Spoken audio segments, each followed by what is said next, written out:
So what are you going to put in that volcano, Alina? Baking soda. Baking soda. And what's in there already? Natural dye. Very cool. It's beet juice, right? Beet juice. Okay, go ahead and put that in. Try to bounce it and then get another bubble while you're at it.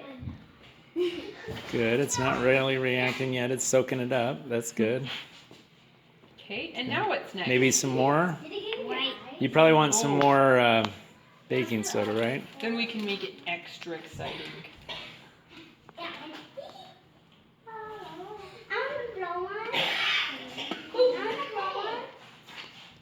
Oh, and Is that good?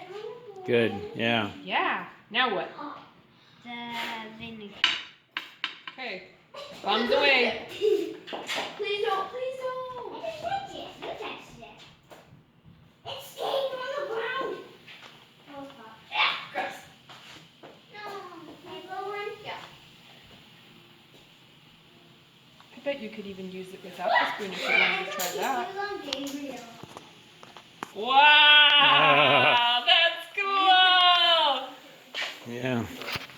It's a volcano. I should do another volcanic experiment next year. Yeah. Yeah. This one. Wait, what? Nice work, Alina. Great. So what did you learn from this? You could mix food dye with baking soda and vinegar, apparently. And what happens? It expands out.